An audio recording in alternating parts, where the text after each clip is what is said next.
Morning students, welcome to our class. Today we are going to discuss about lesson 1 water class 12th rainbow book का जो है chapter है आपका number 1, जिसके दो पार्ट अपन already पढ़ चुके हैं, पार्ट 1 और पार्ट 2। आज जो है अपना फाइनल पार्ट है, तीसरा पार्ट, जिसमें अपन कुछ बचे हुए टॉपिक्स जो है उसके बारे में डिस्कस करेंगे, कुछ पॉइंट्स बचे हैं उसके बारे में। तो देखिए यहाँ से अपन शुरू करते हैं। The harnessing of our river. Harness का मतलब उनका पोषण करना, ऑफ द अवर रिवर्स, हमारे नदियों का जो पोषण करना। The water of which now mostly runs to waste is a great national problem which must be considered and dealt with on national lines। और जो ये हमारी नदियों का जो पानी है, बहुत ज़्यादा मात्रा का जो पानी है वो वेस्ट चला जाता है, समुद्र में चला जाता है।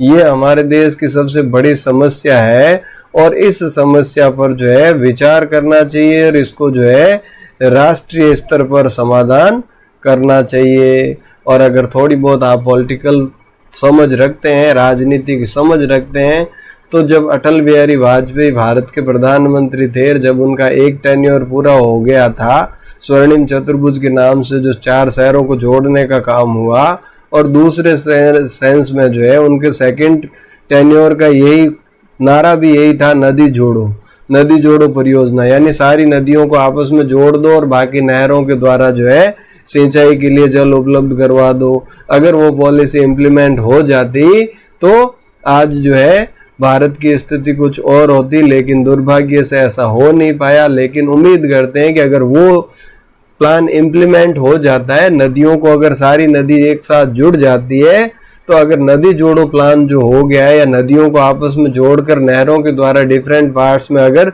उस नदियों के पानी को सिंचाई के रूप में काम में लिया, तो भारत जो है बहुत ज़्यादा एग्रीकल्चरल ग्रोथ कर सकता है, बहुत ज़्यादा जो है जीडीपी में भी बहुत बड़ा योगदान उसका हो सकता है। तो यही ये कह रहे हैं कि भाई हमें जो वेस्ट पानी जा रहा है जो समुद्र में, उनको रोकने की ज़रूरत है, उनके ऊपर जो है सोचने की ज़रूरत है। Vast areas of land which at present are mere scrub jungles could be turned into fertile and prosperous country by courageous and well planned action। तो देखिए ज़्यादातर एरिया जो है हमारे ज़मीन का, वो भी आज क्या है, या तो जंगल है या फिर जो है वो ऐसे ही पड़े हुए हैं जिनको कि फर्टाइल यानी बंजर पड़ी हुई क्षेत्र जो है, चाहे अब यहाँ स्क्रब जंगल का मतलब जो है हरे भरे जंगल से जरूरी नहीं, यहाँ रेगिस्तान भी है जो जंगल ही है, सैंड ऑफ डेजर्ट है, वो जो है जंगल ऑफ डेजर्ट कहलाएगा। तो इस प्रकार से उनको भी जो है हमें फर्टाइल यानी उपजाऊ एंड प्रॉस्परियस कंट्री में बदलना होगा। और इसके लिए जो है करेजियस यानी साहसिक और वेल प्लान्ड और बहुत ज़्यादा जो है प्लानिंग करके जो है उनकी योजनाबद्ध तरीके से कार्य करने की ज़रूरत है। जैसा कि आपने इंदिरा गांधी नहर के बारे में सुना है, जैसलमेर जैसे एरिया को नाम सुनते ही अपने दिमाग में एक चित्र आता है कि बस धोरे हैं, धूल है, मिट्टी है, कुछ भी नहीं है। लेकिन वहाँ भी जहाँ जहाँ इंदिरा गांधी नहर चल रही है, आसपास का एरिया जो है बहुत ज़्यादा उपजाऊ, हरा भरा और बहुत ही ज़्यादा प्रॉफिट देने वाला है। तो इस तरीके से नहरों के द्वारा जो है, इस तरह सांचौर साइड में आप चले जाओ जहाँ नर्मदा नहर जो है, यहाँ भी जालोर बाड़मेर का एरिया क्या है, रेगिस्तानी तो था, लेकिन जब से नहर आई है इन एरियो का कायाकल्प हो गया है। तो अगर ये परियोजनाएं जो है वाटर से संबंधित परियोजनाओं को अगर व्यवस्थित योजना बनाकर इनके ऊपर कार्य किया जाए, तो ये प्रगति में बहुत बड़ा योगदान दे सकते हैं। Closely connected with the conservation of water supplies is the problem of afforestation। अब ये कह रहे हैं भाई closely connected यानी बहुत ज़्यादा जुड़े हुए मुद्दे हैं of conservation of water supplies, पानी का जो है उसको संरक्षण करना, is the problem of afforestation. Afforestation का मतलब वन कटाई, वनों की अंधाधुंध कटाई, जंगलों की कटाई और इनका संरक्षण जो है वो दोनों डिफोरेस्टेशन होता है। एफोरेस्टेशन का मतलब वृक्षारोपण, डिफोरेस्टेशन का मतलब वृक्षों की कटाई, तो एफोरेस्टेशन मतलब वृक्षारोपण। तो वृक्षारोपण करना और जो है ये जल संरक्षण दोनों आपस में जुड़े हुए हैं। जल संरक्षण होगा तो अपने आप ही जो है पौधे लगेंगे। The systematic planting of suitable trees in every possible और even in impossible areas and the development of what one can call civilized forest as distinguished from wild and untamed jungle is one of the most urgent need of India। अब ये क्या कह रहा है कि systematic planting, बहुत व्यवस्थित तरीके से प्लांटिंग हो पौधों की, सूटेबल ट्रीज यानी जिस एरिया में जो पौधा लग सकता है उस पौधे को लगाना, is very in every possible and even impossible area, जहां तक संभव हो उन क्षेत्रों में, और जहां ना असंभव है, संभव ना हो उन क्षेत्रों में भी हमें वृक्षारोपण करना चाहिए। And the development of what one can call civilised forest, और इस प्रकार से फॉरेस्ट को डेवलप करना चाहिए जिसको कि अपन कहते हैं civilised forest, as such distinguished from wild and untamed jungle, और जिससे कि ये जो है इसकी एक विशिष्ट पहचान होगी जो वाइल्ड या अनटेम्ड जंगल नहीं होगा।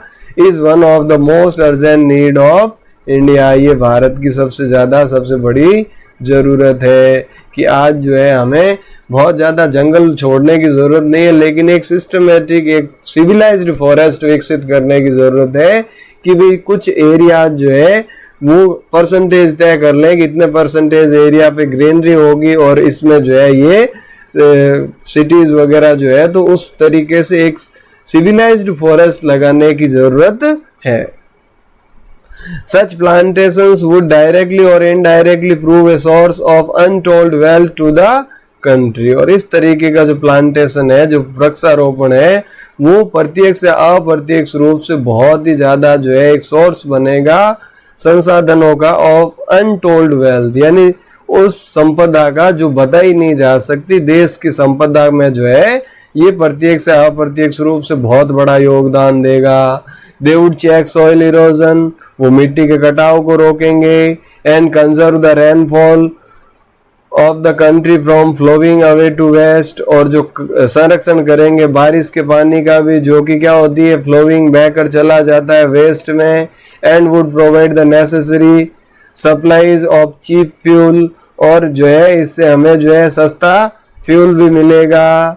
And thus render unnecessarily and wasteful conservation of farmyard manure into a form of fuel। और इस तरीके से जो है unnecessary जो है अनावश्यक रूप से जो wasteful जो व्यर्थ है संरक्षण करते हैं अपन फार्मयार्ड मैन्योर का, यानी जो खेत में बनने वाली खाद जो है into a form of fuel, fuel के रूप में जिनका यूज अपन कर सकेंगे। तो इस तरीके से जो है सिविलाइज्ड फॉरेस्ट लगा के और ज़्यादा से ज़्यादा जो है ट्रीज प्लांटेशन करके जो है इस समस्या से निजात पा सकते हैं। सॉइल इरोजन की समस्या से भी निजात पा लेंगे, और रेन वाटर हार्वेस्टिंग भी जो है एक मेथड अपन अपना के इसको संरक्षण कर सकते हैं। तो अभी जो है बारिश का समय है, जहाँ तक पॉसिबल हो आप भी जितने ज़्यादा पौधे लगा सके उतने पौधे लगाने की कोशिश करें, और कोशिश ये भी करें कि भाई सिर्फ लगाकर उसको इतिश्री करने से कुछ नहीं होगा, उस पौधे को देखकर उसकी सार संभाल करने का जिम्मा भी हमारा ही है, तो वो भी हमें लेना होगा।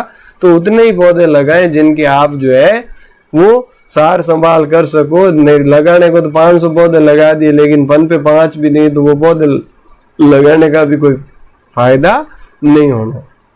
हर साल कम से कम एक पौधा जरूर लगाओ। 50 साल भी आप जियोगे तो 50 पौधे, और एक आदमी अगर 50 पौधे भी लगाए तो इंडिया की पॉपुलेशन के अकॉर्डिंग जो है बहुत ज़्यादा ग्रीनरी हो जाएगी, बहुत ज़्यादा नेचर को प्रोटेक्शन मिलेगा। तो मेरा यही रिक्वेस्ट है कि हर साल कम से कम एक पौधा जरूर लगाएं।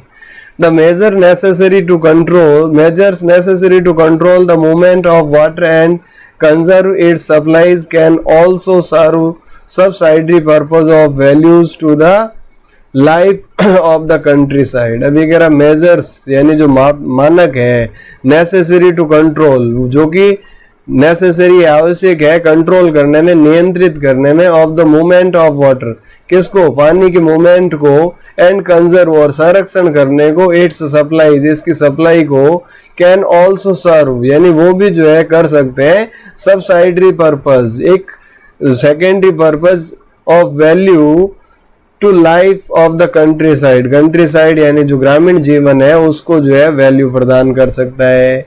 By far the cheapest form of internal transport in a country is by boats and barges through canals and river. अभी कह रहा हम इस प्रकार से जो है कंट्री के अंदर, देश के अंदर जो है ट्रांसपोर्ट का सबसे चीपेस्ट जो है यानी सबसे सस्ता जो है इंटरनल ट्रांसपोर्ट, आपस में एक दूसरे शहरों पे जो इंटरनल ट्रांसपोर्ट है जो कि बहुत सस्ता होने वाला, सबसे सस्ते ट्रांसपोर्ट को भी अपन डेवलप कर सकते हैं बोट्स के द्वारा, जहाजों के द्वारा, बार्जेस के द्वारा, जहां पर अपन कैनाल और रिवर्स बनाकर, जैसे कि स्वेज नहर बना के किया ही था। तो इस प्रकार से जो है अपन भी एक दूसरे शहरों को नहरों से या नदियों से जोड़कर जो है उसमें वाटर ट्रांसपोर्ट भी कर सकते हैं। We hear much about programmes of rain and road construction but far too little about the development of internal waterways in India. देख रहे हमने बहुत सारा पढ़ा है कि भाई रेलवे प्रोजेक्ट के बारे में या सड़कों के निर्माण के बारे में, तो खूब सारे प्रोग्राम्स के बारे में अपन ने सुना है, लेकिन बहुत कम सुना है इस प्रोग्राम के बारे में कि भी वाटरवेज डेवलप किए जाए। भारत में वाटरवेज के बारे में हमने बहुत कम सुना है। तो आने वाले समय में जो है मैं इस टाइप के वाटरवेज को विकसित करना है ताकि जो है ट्रांसपोर्ट पे होने वाला खर्चा भी कम हो सके और इजी अवेलेबल पानी होगा तो वहाँ क्रॉप प्रोडक्शन भी बढ़ाया जा सकेगा। तो आने वाले समय में आप ही पॉलिसी मेकर बनने वाले हो, आप लोगों के हाथ में ही जो है सारी नीतियां निर्धारण करने वाले लोग या आप होने वाले हो। तो अगर तब तक ये इम्प्लीमेंट ना हो तो आप इसको जरूर इम्प्लीमेंट करने का प्रयास करें। Then again the harnessing of water supplies also make possible the development of hydroelectric power। और अभी कह रहा है इस प्रकार से जो है जब अपन पोषण करेंगे वाटर सप्लाईज का तो ये जो है हाइड्रो इलेक्ट्रिक पावर यानी जल विद्युत बनाने में भी सहयोगी होगा, जल विद्युत का भी विकास होगा। The availability of electric power would make a tremendous difference to the life of the countryside and enable the rural economy to be improved in various directions। और एक इलेक्ट्रिक पावर जो है ये बहुत कुछ बदलाव लाएगा अपने ग्रामीण जीवन में, और जो रूरल इकोनॉमी है, ग्रामीण अर्थव्यवस्था जो है उसमें बहुत ज़्यादा इम्प्रूवमेंट होगा, उसमें सुधार होगा कई क्षेत्रों में। In particular it would enable underground water to be tapped to a greater extent than at present. और विशेष रूप से तो जो है विशेषता है ये अंडरग्राउंड वाटर जो है यानी जमीन के अंदर जो पानी है to be tapped a greater extent, जिसको कि ऊपर लाया जा सकेगा than at present and thus help overcome the difficulties arising from irregularity and inadequacy of other source of supply। और इस प्रकार से जो है हमारी जो परेशानियां है, जो डिफिकल्टीज है, चाहे वो इरेगुलरिटी यानी अनियमित रूप से हो या इनएडिक्वेंसी यानी कि जो है अल्प मात्रा में जो सोर्सेज है सप्लाई के वो हो, इन चीज़ों पे जो है बहुत ज़्यादा हमें हेल्प मिलेगी। In other sense water is the commonest of all of liquid. अभी कह रहा दूसरे शब्दों में अगर कहें तो पानी क्या है, पानी जो है एक ऐसी चीज है जो कि कॉमनेस्ट है यानी सबसे सामान्य चीज है। इन अदर सेंस, जबकि दूसरे सेंस में अगर देखें तो it is the most uncommon of liquids, जो कि असाधारण, सबसे असाधारण लिक्विड भी है।